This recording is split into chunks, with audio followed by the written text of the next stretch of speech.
কিয়ামতের দিন আল্লাহ রাসূল এই উম্মতের ব্যাপারে বলবে, আমার উম্মতের হিসাব কিতাব কোথায় নিবেন? কেন, যার সবারটা যেমন নেই তেমন নিব?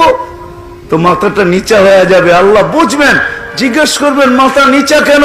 বলে সবার সামনে হিসাব কিতাব নিবেন, আমার উম্মতের ভুল ত্রুটি জেনে ফেলবে, আমি লজ্জিত হয়ে যাব। আপনারা বলছেন আমাকে লজ্জা দিবেন না। তো আল্লাহ জিজ্ঞেস করবে আপনি কি বলতে চান? আমার উম্মতের হিসাব কিতাব আমাকে নিতে দেন, আমি নিব, কাউকে জানতে দিব না। তো বলছে বন্ধু, এটা তো ওয়াদার বিপরীত হয়ে যাবে। আপনি যদি আপনার উম্মতের হিসাব কিতাব নেন আর বড় বড় ভুল যখন আপনি দেখবেন, বড় বড় ভুল, আমি কেমনে বুঝাবো? কেমনে বুঝাবো? বড় বড় ভুল যখন আপনি দেখবেন, তো লজ্জা কি আপনি পাবেন না? বলছে স্বাভাবিক। বলে তাইলেও তো ওয়াদার বিপরীত হয়ে যাবে, আমি তো বলছি আপনাকে লজ্জাও দিব না, তাইলে ওয়াদার বিপরীত হয়ে যাবে। তা আল্লাহ বলবে, আল্লাহর রাসূল চুপ হয়ে যাবে। আল্লাহ বলছে বন্ধু, আমি আপনার উম্মত কিতাবে উম্মতের হিসাব কিতাব পর্দার ভিতরে নিব না, আপনাকে জানতে দিব না, কাউকে জানতে দিব। মুহাম্মাদুর রাসূলুল্লাহ, ওই রাসূলের কারণে যিনি উম্মতের জন্য কিয়ামতের মাঠে বলবে। আজকে উম্মত, ওই নবী উম্মতকে সতর্ক করছেন, আমি কেমনে বুঝাবো আপনাদেরকে?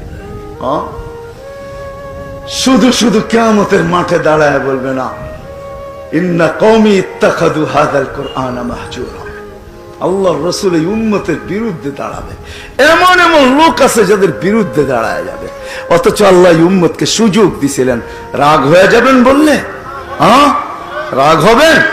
সারা দিন আসতে পারে না এই মজমায় বহুত লোক আছে, 5 বেলা আল্লাহ ডাকে, আল্লাহর ডাকে সাড়া দিতে পারে না। বহুত লোক এখানে আছে, ইচ্ছা সুযোগ পাইলে নামাজ পড়ে, নাইলে পড়ে না, ঠিক না? সুযোগ হইলে পড়ে, সুযোগ পাইলে পড়ে, নাইলে পড়ে না, মন চাইলে পড়ে, নাইলে পড়ে না। 5 বেলা কে ডাকে?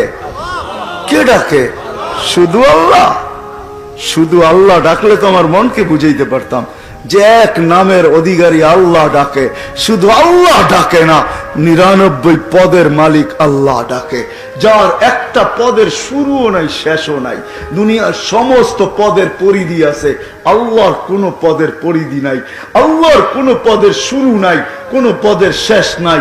আল্লাহ এক নামের অধিকারী না। আল্লাহ শুধু আল্লাহ না, আল্লাহ তো রহমান, আল্লাহ তো রহিম, আল্লাহ তো মালিক, আল্লাহ তো কুদ্দুস, আল্লাহ তো সালাম।